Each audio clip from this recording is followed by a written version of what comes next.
What's going on, Whitewright, Texas? Welcome to episode 48 of season 4 to the Talking Throws podcast, Texas style. I'm Coach Jason. And I'm Coach Janelle. Guys, welcome so much. We're excited for this episode. Remind everybody that we are throws coaches with the Throwing Factory. You can go to throwingfactory.com. We've expanded and brought on Kai Schmidt, a former Abilene Christian thrower. He will be running west at the Throwing Factory. And his areas is everything from Fort Worth all the way out to Abilene to El Paso and all the way down to Waco.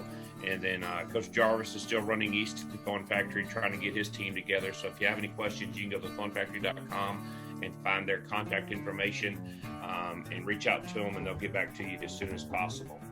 We want to thank our sponsors for season 4. Without them, we couldn't do what we do. We're very grateful for their loyalty and sponsorship. I want to thank Texas Track and Field Coaches Association. You can go to ttfca.org for the latest news in Texas Track and Field. Indoor and outdoor meets are being posted for 2022. Also, too, what's really cool is Stewart has posted all the results of all the Texans that headed to Tokyo, and you can see that all from the Olympic trials and all that, which is pretty cool. And then he has some of the outdoor national marks on there as well.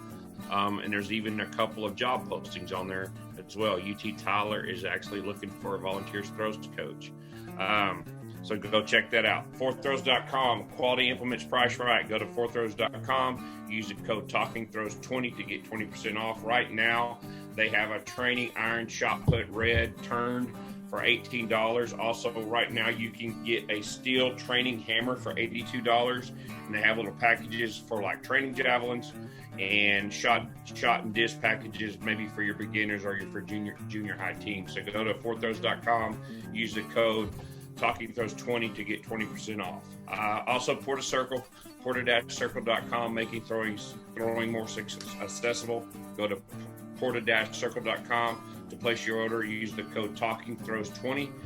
Winter's coming, so Porta Circle is going to be used for drills in the basketball court, in your gym, maybe underneath the stadium, or even in your hotel room, or maybe in your garage. So go to Porta-Circle and use the code TalkingThrows10. Then our favorite, athlete development, Ready Up.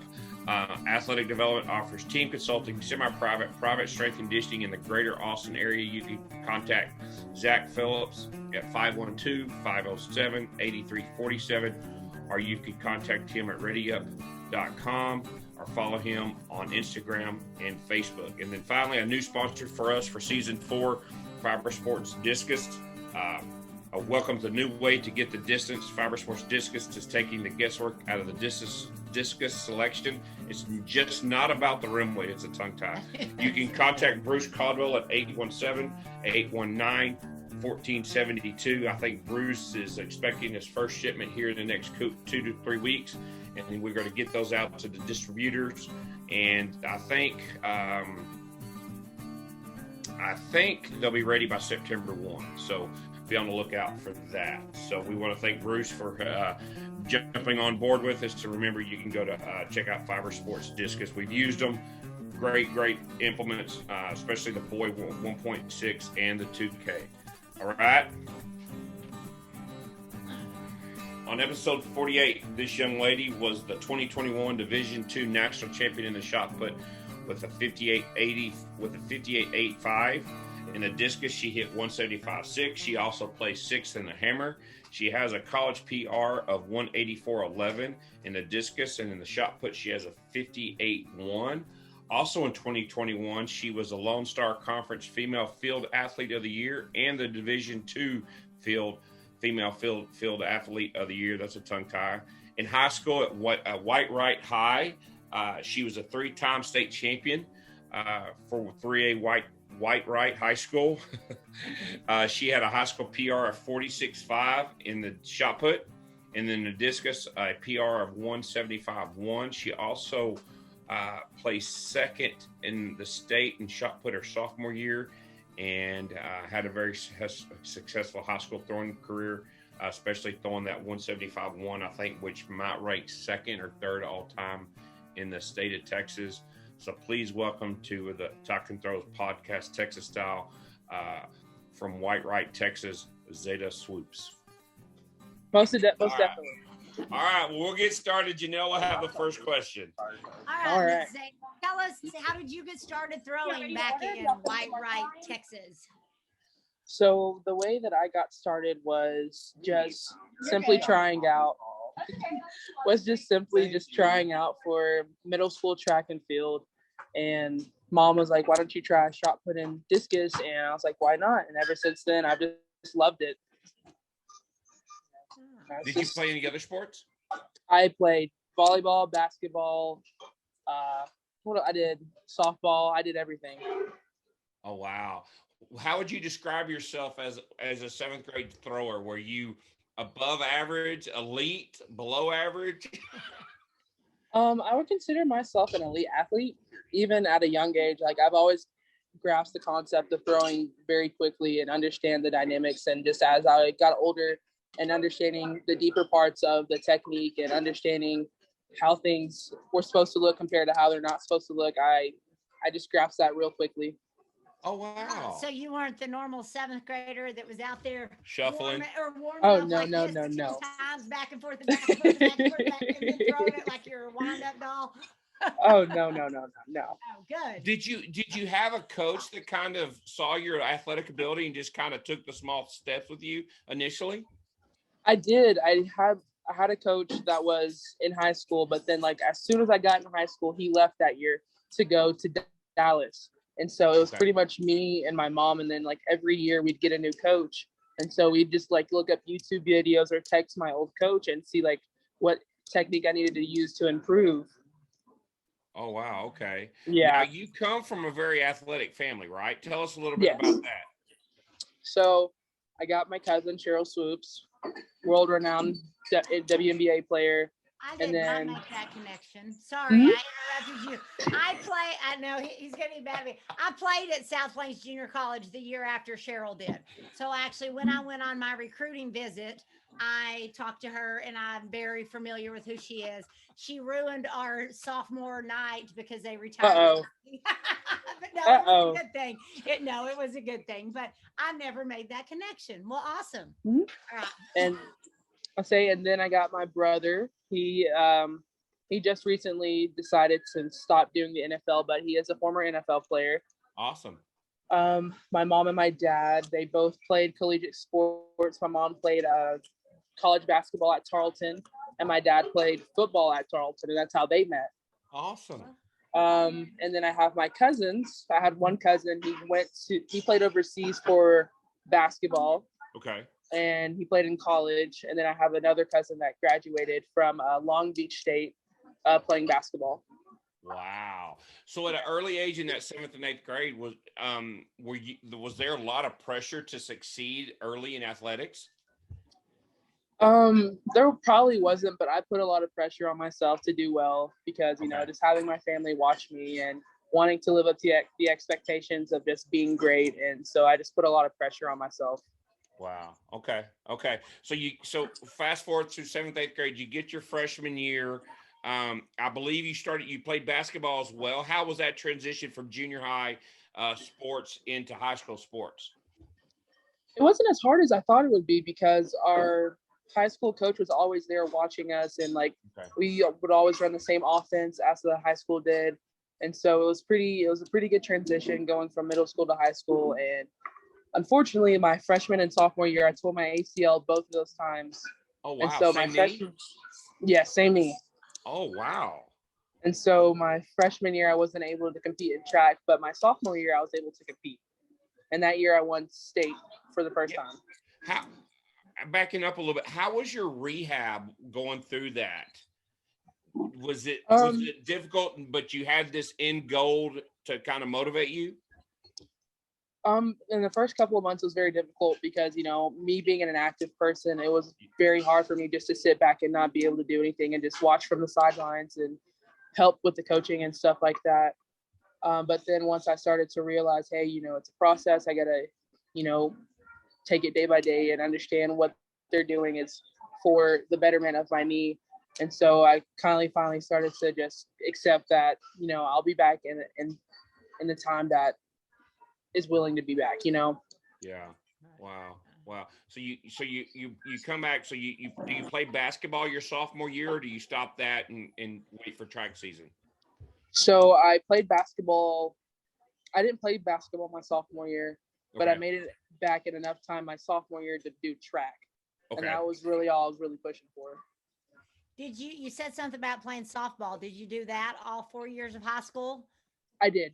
And how did that interfere? Because that's the same season, softball and track. Right. How did you make that work?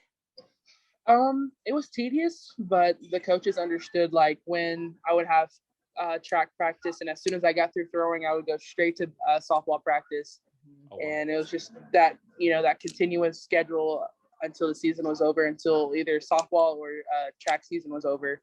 And then once either one was over with, I would just stay with the one that wasn't over. What position did you play? I played first baseman.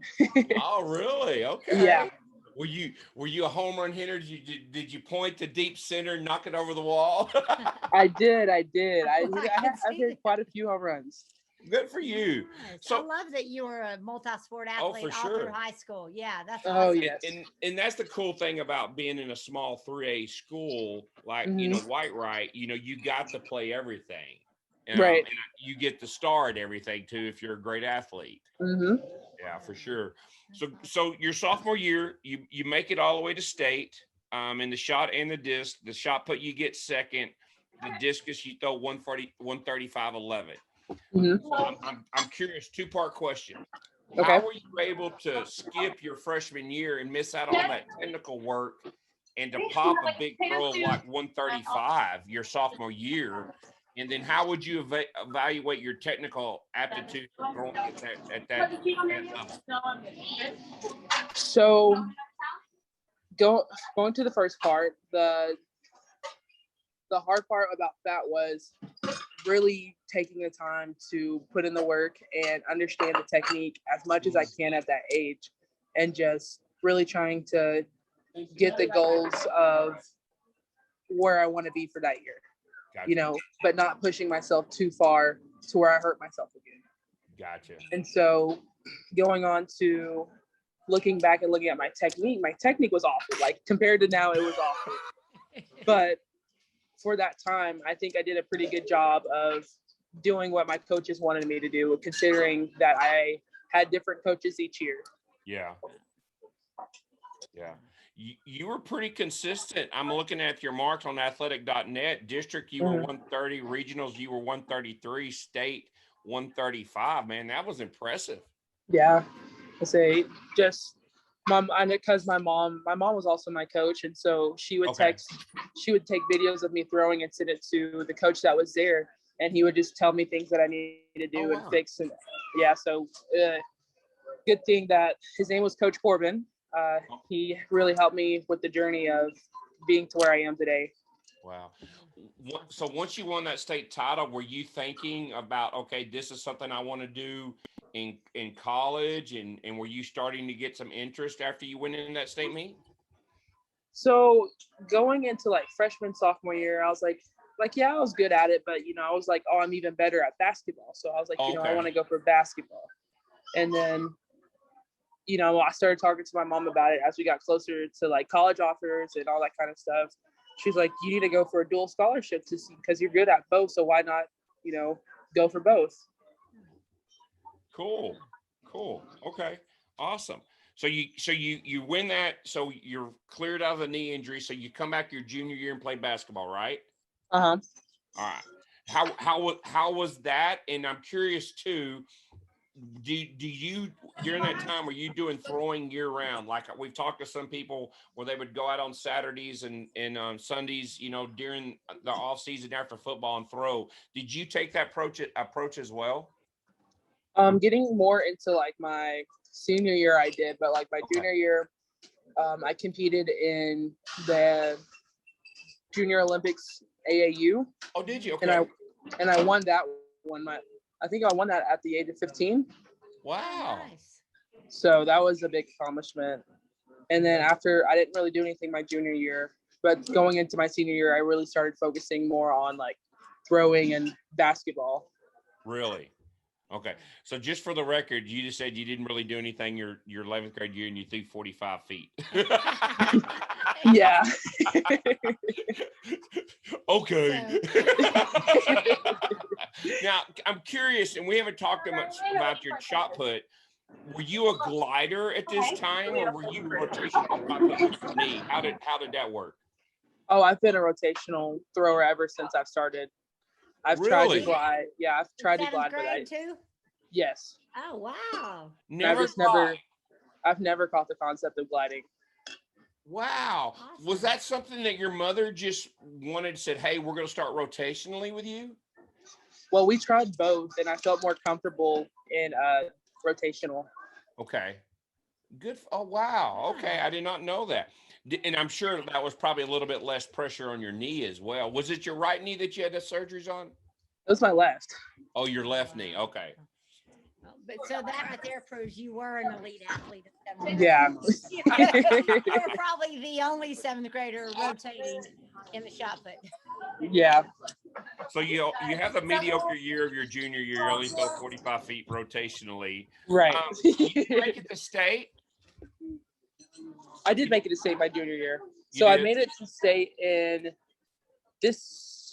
I made it to state in shot put, but not discus. I fouled all three of my throws in the preliminary and Oh, no. regionals, and it was a very upsetting day. Oh, wow.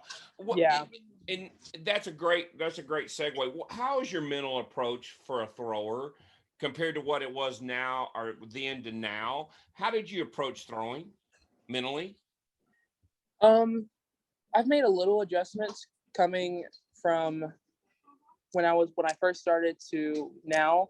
Younger, I would overthink everything and just pressure myself and just, I got to do this right. I got to do this right. Whereas now I'm just like, I know I have the ability to do what I need to get done. I just got to believe in myself, go out there, have fun, and just throw. That's great. That's a great point. That is great. We're writing that down because that's good stuff. 'Cause we do have kids who they overthink it too much. Yeah. And just trusting the process and trusting their ability and the work that they've put in that Right. they're going to do what they need to do. Yeah, for sure. So your senior year, you're coming back. You're started to have successful career. Who was the first school that started kind of recruiting you and saying, "Hey, we want you to come, throw for us, but maybe also play basketball as well"? It would be WT, West Texas A&M. They were the first Really? school to contact me for basketball, and then I suggested to them to see if I could, if they could talk to the track coach and see if I could do a dual scholarship. And they talked to him, and they were like, "We were more than welcome to love to have you here." Wow. So was that? So you didn't take any of your other visits or anything like that? Well, I was talking to other coaches, but I never took any other visits. So I took the one trip to WT, and I was like, "Yeah, this is where I want to be." Who was the girls basketball coach at the time that was recruiting you? Coach Matteo. Okay. Well, Coach Matteo and Coach Perkins. Okay. Oh, wow. So you kind of knew you were going to be going there before your senior year of high school. Yes. Oh, wow. And okay, so all right, so let's get to the good stuff. You throw 175, which is second all time, third all time in the state of Texas, I believe. I think so.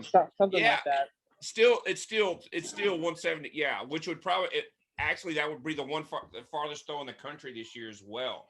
So nobody like Texas or Texas Tech or A&M or especially your ties to Texas didn't come recruit you to come throw.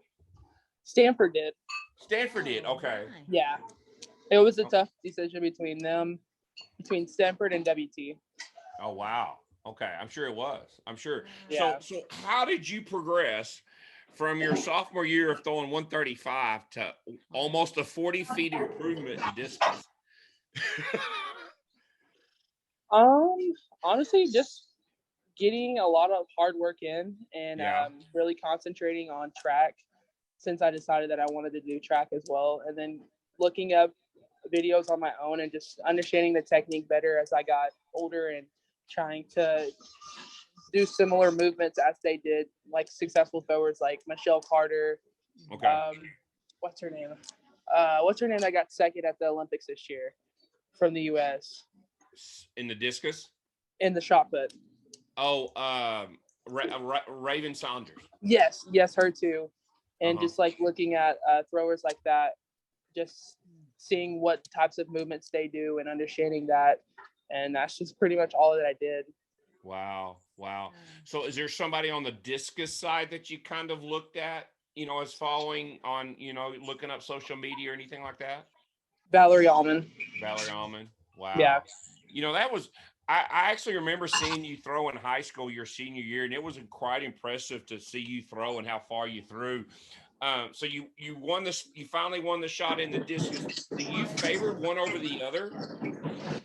Shot put. Shot putter, huh? Yeah. Yeah. Why is that? I don't know. It's just something about shot put that it's really exhilarating, and it's very, I don't know, it just makes me very confident, and it makes me very happy. I don't know, just like when I throw, I feel like I make a lot of people happy with my performance. And so me being a people pleaser, I don't know, just makes me really happy that I'm making other people happy. That's cool. I love that answer. That's a great answer. Great philosophy. So, welcome back, track people. This is Brandon, owner of fourthrows.com. We're a fast and growing track and field company that specializes in the throws. With our speed shipping, implement warranties, and rock bottom prices on javelins, discuses, shot puts, and hammers, call us up today to talk directly to one of the owners at fourthrows.com. So you decide to take your athletic ability to West Texas A&M and Canyon, Texas. What was that first year like in that transition of being in Canyon, Texas and missing home? Honestly, it wasn't as bad as I thought it would be. It was really okay. It was like taking the first step into being myself, trying to find out who I am as a person and as an athlete, as a student as well, and just starting to develop my own study habits, my own athletic program for my eating, my weight, my sleep schedule, just getting adjusted to all of that different type of stuff. But now, it was really nice. Who was your who was the throws coach when you came in as a freshman? Randy Denham. Okay, and so he's still there. Yeah. So what was your assessment of him your freshman year? Was coming from somebody who's had a different coach every year in high school. Yeah. Just knowing his background and how long he's coached and the type of athletes he's coached, and I was like, I trust him because he knows what he's talking about. He has the record to prove it, the resume to prove it. He has multiple national champions. He has multiple state champions. And it's just I just got to trust what he says and believe in the process. Wow. In your outdoor season of your freshman year, you won a national title. Yeah. I think how many national titles have you won in all? I've won 4. 4. Good for you. So how was the basketball career going with this? Yeah. How did that all tie in? And did you continue to play basketball the whole time you've been there? And tell us about that. So after my freshman year, during my freshman year, I had a little bit of trouble with the coach and myself. And so I just decided that I didn't want to do it anymore and be solely track. And so after my first year and winning the national championship, I got on a full scholarship, and I have been ever since. Okay. And I believe it's the best decision I've ever made because I love throwing. I love track. I love helping my coach out because that's something that I want to do when I get older. I want to be a university track coach and then potentially be a university athletic director. So I feel like I made that right decision in doing solely track and understanding the coaching aspect of it all, but also the athlete aspect of it all. So I can see both sides of the spectrum when it comes to a coach. Wow. And I'm curious, you just made me think of something. What's your perspective from want to be that athletic director of the new name, image, and likeness? Are you for that? And what do you think that's going to do for college athletics? So I feel like each athlete has their own identity. And I just feel like they shouldn't feel pressured to be something that they're not. And that's kind of where I'm at. I'm just me, and that's all I can be is me. And I know what I can do and I know what I can't do. And so I don't pressure myself to to living up to the standards that I know I can't live up to. So I just live up to my own expectations and just be the best person that I can be. Wow, awesome. Great answer. Great. I can see you being a college coach someday too, and just listening to you talk. No, for real. Yeah, you're very well spoken and just kind of tell that you got it together. So Thank you. it's a good thing. It's a good thing. So through your career and being at WT, you've had a lot of success or something. Is there one of highlight, and we're not going to go into every detail. Is there one accolade of being an All-American or a national title that you've won recently that means more to you than some of the others? I would say this year. This year was really like my year, because Okay. I won indoor nationals and then I won discus and shot put outdoor, and I just felt like this year I put in a lot of work, hard work in the weight room on off season and during the season, and just a lot of mental breakdowns that I had to do, and rebuilding my mental aspect, my physicality, and my technique, and just a bunch of things that I had to tweak up, and I just felt like it all paid off. Wow. Now you also left out too that you hit the qualifying mark for the Olympic trials, right? Yes, that is also true. Hey, before we jump into that, you threw the hammer also, right? Yes, I did. How was that? That was fun as well. That to be the first female to go to nationals for our school, that I felt honored and just excited to be able to do that and to actually place. I didn't expect myself to place at all, and just to actually place and do well is something that I was very excited to do. Are you 3 turning, 2 turning? How many turns are you able to do? So this year I'm going to try to do 4, but last year I was doing 3. We were working on 4, but my coach was like, yeah, we're just going to do 3 at nationals, just to be more on the safe side. Gotcha. So, and so that made me just to think of something. So when COVID hit, you actually got an extra year now. What Right. was your approach during COVID to your training? Because you're going into like your junior, senior year, and all of a sudden, boom, COVID hits and everything shut down. Right. So going into COVID, I wanted to take like a mental break from everything and just to relax, just be able to have some time to myself, get back into some of the hobbies that I've never been able to do, like painting, playing my game and stuff like that. And so that's some stuff that I got to do and just focus on school and finish that year out. And then once it got closer into the season, like off season, like going into June, July, I started focusing more on track and getting back into the things and, tweaking my my technique and my form and just stuff like that. Gotcha. Is there something technically that you do out of the back that you feel is like your cue? Is it getting left or really getting a good entry? I'm just kind of curious. How do you view your rotational shot put?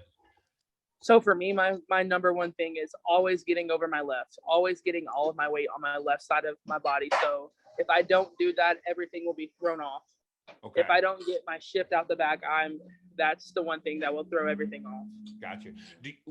Is your left arm real active in the middle, or is it kind of a wrapped, or is it kind of hit and you're more active with it?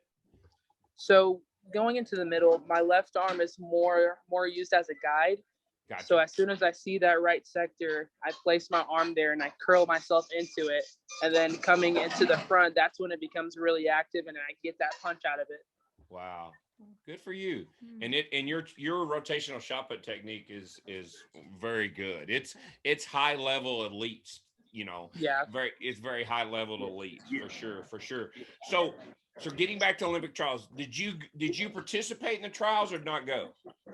I decided not to go this year because I just wanted to take some time for myself because I just felt like I wasn't prepared mentally for it. And I just wanted to take some time to get to, just enjoy the summer for once, because I've never been able to really enjoy summer without either working or doing track. And so I just wanted to enjoy my summer for a little bit. Okay. So do you have aspirations of before you're getting your master's and become athletic director and the throws coach, do you have aspirations of trying to pursue this professionally? Oh, yes. After I get my degree this semester, I plan on training for like worlds and stuff this summer. Okay. Cool. Good for you. I'm sure you'll be able to do that. Oh yeah. How do you look back to your mother and your relationship now to where it started, her being your coach, to where is it at now? There's got to be some fulfillment there, right? Oh yeah, there's a lot of good memories that her and I had growing up, and me being able to perform the way that I do, and just seeing her smile and cheer me on in the stands. It just makes my heart happy to see that she's happy for me. Wow. Does she make it to a lot of your meets? Is she able But to yeah, come she watch you? does. Yeah. Even if she doesn't make it to a lot of my meets, she watches and keeps updated on like the live stats and stuff, and does cheers she? me on from home. Of course. You don't get the screenshot text and like she's like, you're ranked second in the conference. No, no, she just always asks like, how did I do and what could I've done better, and she just tells me to keep my head up and never to let me overthink. Wow. So will Coach Denham coach you when you want to be professional? Will he continue to coach you? That is something that I would hope so. Okay. But if not, I can find other coaches, and Yeah. I have my coaches, my connections with him that I can get through him to get coaches to coach me. Yeah. Cool. So what are you getting your master's in? I'm getting my master's in business. In business. Okay. And so you'll graduate with your undergrad in December, right? This coming December? Yes. Okay. And then you're going to start working on your master's. Yes. All right. I'm going to back up. Were you wanting to pursue shot and discus, or are you just going to go with your favorite shot put as you move? Just shot put. Okay. For your professional? For the Okay. professional. Yeah. No hammer, huh? Oh dear God, no. No. Understand. Okay, you can go back. So do you have 1 year of eligibility left for your indoor season? I have a indoor and an outdoor eligibility out. Oh, you do? Okay. Because of the whole COVID thing then. Yeah. Gotcha. So if you win a national title again, we got to have you back on. Okay. Hey, I'll be more than welcome to come back on. So getting back to your art and your gaming aspect, how did you become a gamer, and how does that help you throwing? I'm curious. So like gaming, I've always gamed ever since I was a little kid. Like around my brothers, I'm the only like female cousin and brother and brother. I'm the only female sister of my family. So like I have two brothers. I'm the middle child. I have no female cousins like around my age range. And so I always grew up around playing video games and going outside and playing basketball and playing flag football and all that kind of stuff. And so like that's just something I grew up doing. And like now I've taken it a little bit more serious. And so like I'll stream on Twitch sometimes. I'll stream on YouTube. And for me, gaming is just like a little stress reliever, just a little time to myself to really reset my mind and get prepared for the next day. Wow. What game are you on right now? Which is your favorite? Which one do you like? I would say Call of Duty Warzone. Okay. So that's like the main game that I play. But like if I just want to like relax and sit back and chill, I'll play Sims 4, or I'll play. I'm starting to get into Battlefield since the new Battlefield's coming up. So I'm starting to get into that. You're acting like you know these things. I'm pretty sure the last game you played was on a Nintendo, and it was like Froggers. I'm a gamer. He's acting like you know. Zada, I cleared the board at Miss Pac-Man. I just want you to know. So the last game I played was like when I was in college, and we played Mario Brothers. Oh, I love that game. And I had when growing up too, I had a little Tecmo Bowl thing where you slip the thing in there and you play Tecmo Bowl. Oh yeah, we were high tech back in those days. Oh yeah. Would you give, because we have a lot of young throwers and we have a lot of young listeners that listen to this, is there any advice that you would give young female throwers out there who are trying to find their path in athletics? And it's basketball, I had an injury, but I want to do track. Is there any advice or encouragement you could give them? Don't be discouraged. I mean, just go out there and have fun. And if you feel like you want to single it down to one sport when it comes collegiate wise, listen to your heart. That's what I did. Just do what makes you feel comfortable and happy. Don't listen to what other people say, like, oh, you should do this because this, and this. No, you need to listen to yourself and just follow what your heart and what you want to do, because at the end of the day, it's you have to live with that, not them. You have to live with the decision that you make regarding the sport that you choose to play. Awesome. Great answers. Great answer. What about your art? What kind of art do you do? I do a little bit of everything. Like I've painted a SpongeBob painting. I've painted a African American painting. I just got through painting like kind of like a dark aesthetic type of painting. So it just depends on what I'm feeling. Good for you. Wow, that's Good awesome. for you. And final question. I'm surprised she hadn't asked it. Have you been to the donut shop in Canyon yet? I have not. Oh, what? So he hates Go it, ahead. but I grew up in Happy. So just down the road, and I went to West Texas A&M by way of several things. And so that's my home stomping grounds. So anytime we interview anybody from there, like we interviewed Duke Kaczynski when he went to WT before he went to Tech. And we discussed how Donut Stop Donuts are hands down better than Krispy Kreme. All right. And so you have not walked across to the... You've been in Canyon for a while. You have got to... Their cherry donuts are amazing. All right. I'm going to have to try. I'm going to have to go. Yes. I'm going to have to go there once school starts and get some. Yeah, I will eat. When I go home to Happy, I'll come back with the box so I can give them to my daughter because... Yeah. They're just the greasiest, most unhealthy thing you can ever have. So we pass by there all the time. So we'll stop and get you, and we'll take you for a donut at the donut shop to make her happy. So. All right. Well, thank you so much for being on. It was an honor. Your story is amazing. One thing I really want to stress, and I hope you feel confident and proud of this, is you were one of the greatest high school throwers in the state of Texas. And you had a choice to go anywhere you wanted to throw and the opportunity, and you didn't go for the big lights and the fame. You went somewhere that was comfortable for you, that was a good fit for you, and you made the right decision, and it's turned out to be the right decision. So I applaud you for that. Thank you. Because a lot of people, and I say that because a lot of people chase, D1 and the Power 5 conference, and I got to go here and I got to be here and all that type of stuff, and it never pans out. You knew what you wanted to do. You had a plan. You stuck with it, and you actually made the right choice for you. And we applaud you for that, for sure. Thank you.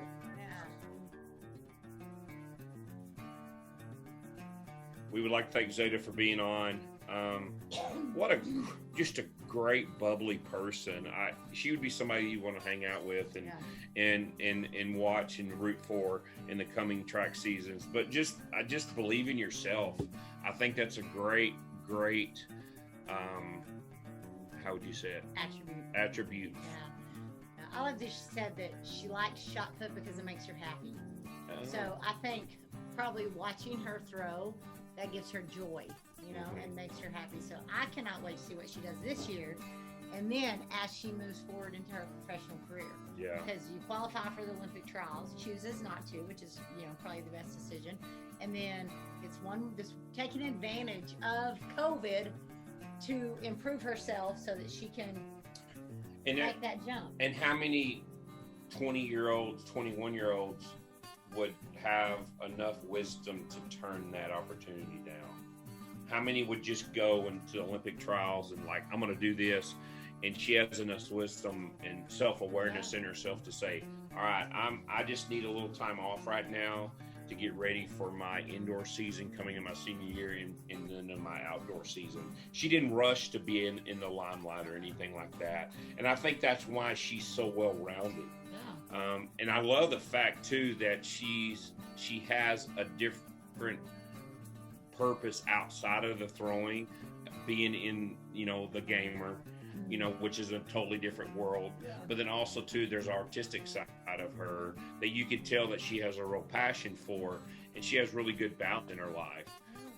And I think that too, that just the well-roundedness of how she was raised with her mother, but also too, for the simple fact, her freshman year, she didn't even get to throw because of ACL tears, and to come back from that her sophomore year and win state, and then what she did at the 175 her senior year and what she did at WT is just contribute to her mom and dad and how they raised her, but just overall what a great person she is. And a multi-sport athlete in high school. Yeah, for sure. Basketball, for sure. Track, softball, and then pursued basketball at least for a little bit in college, and then realized, hey, now I need to specialize. Yeah, so, and I'm sure she's going to be a great throws coach. And a heck of an athletic director wherever. for sure. So If she needs a job someday before she gets that athletic director, call me. yeah, exactly. You'd be a great middle school coach to start with. Yeah, for sure. So Zada, thank you so much. We'll see you down the road. That was episode 48 of season 4. Y'all stay tuned for more. All right, guys, I want to thank our sponsors again as we close this out. Texas Track and Field Coaches Association. Go to ttfca.org and check out all the great work that Stuart does. There's just so much information out there. Fourth Rows, fourthrows.com. Use the code TalkingThrows20 to get 20% off as you're looking for some training implements and things you need to get ready for the spring. Porta Circle, winter is coming. I don't watch Game of Thrones, but apparently that's a big deal, huh? Porta Circle, porta-circle.com. Use the code TalkingThrows10. And then Ready Up Athletic Development. If you live in the Austin area, reach out to Zach Phillips at 512-507-8347. And then Bruce Caldwell at Fiber Sport Disc. When you're ready to start getting you some new discus, give him a call at 817-819-1472. And then remember, reach out to us at thethrowingfactory.com. We're starting to do some lessons with kids as they're thinking about what they want to do next spring. So reach out to us. And remember, you can download our podcast on Apple, Spotify. You can now go to YouTube to check it out. So subscribe, write us some reviews and let us know about that. And then we've got Lifting DFW Human Performance. That's coming to you soon. That's ready to go. Mm-hmm. You can go check out our website at liftingdfw.com for more details to make you, those of you that want to be a 4-star athlete, we've got the program just for you. Thank y'all. Is that it? That's it. Thanks, guys.